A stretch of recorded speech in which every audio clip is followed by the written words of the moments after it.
Hi everyone, ನನ್ನ ಹೆಸರು ಒಂದು ಪುನೀತ್ ಅಂತ. Currently I am 20 years old. ನಾನು ಜಿಮ್ ಎಲ್ಲ ವರ್ಕೌಟ್ ಎಲ್ಲ ಸ್ಟಾರ್ಟ್ ಮಾಡಿದ್ದು ಬಂದು 17.5. ನಾನು 10th ಆದಮೇಲೆ ಹೋಮ್ ವರ್ಕೌಟ್ಸ್ ಮಾಡ್ತಾ ಇದ್ದೆ. 7 to 8 months ಮನೆಯಲ್ಲೇ ಮಾಡಿದೆ. ದೆನ್ ಸಮ್ XYZ ಜಿಮ್ ಸೇರಿದೆ. ಸೊ ಅಲ್ಲಿ 1 yearವರೆಗೂ ವರ್ಕೌಟ್ ಮಾಡಿದೆ. ಟ್ರೈನರ್ಸ್ ಆಗಲಿ, ಜಿಮ್ ಎನ್ವಿರಾನ್ಮೆಂಟ್ ಆಗಲಿ ಅಷ್ಟು ಇಷ್ಟ ಆಗಲಿಲ್ಲ ನನಗೆ. ಸೊ ಫಿಟ್ ಮಸಲಲ್ಲಿ ನನಗೆ ತುಂಬ ಗ್ರೇಟ್ ಎಕ್ಸ್ಪೀರಿಯನ್ಸ್ ಸಿಕ್ಕಿದೆ. ಸೊ ಇಲ್ಲಿನ ಟ್ರೈನರ್ಸ್ ಆಗಲಿ ತುಂಬ ಫ್ರೆಂಡ್ಲಿ ಆಗಿದ್ದಾರೆ. ಜಿಮ್ ಎನ್ವಿರಾನ್ಮೆಂಟು ಕೂಡ ಸಕಲಾಗಿದೆ ಹೇಳಬೇಕಂದ್ರೆ.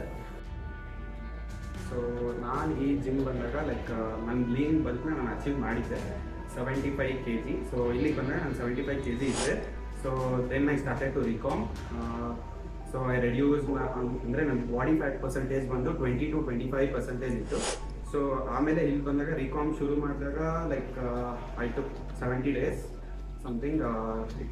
ನಾನು ರೆಡ್ಯೂಸ್ ಮಾಡಿದಾಗ ನನ್ನ ಬಾಡಿ ಫ್ಯಾಟ್ ಪರ್ಸೆಂಟೇಜ್ ಕೂಡ ಕಮ್ಮಿ ಆಯಿತು. 13%ವರೆಗೂ ಬಂದೆ. ದೆನ್ ಇಲ್ಲಿಂದ ಮಷಿನ್ಸ್ ಬಗ್ಗೆ ಹೇಳಬೇಕು ಅಂತಂದರೆ ದೇ ಆರ್ ರಿಯಲಿ ಗ್ರೇಟ್. ಎಲ್ಲ ಮ್ಯಾನ್ಯುವಲ್ ಮಷಿನ್ಸ್ ಇದೆ. ಬ್ಯಾಕಲ್ಲಿ T-bar ರೋಯಿಂಗ್ ಆಗಿರ್ಬೋದು, ಮತ್ತು ಲೆಗ್ಸಲ್ಲಿ ಪೆಂಡ್ಯುಲಮ್, ತುಂಬ ಮಷಿನ್ಸ್ ಇದೆ. So they are really great and helpful.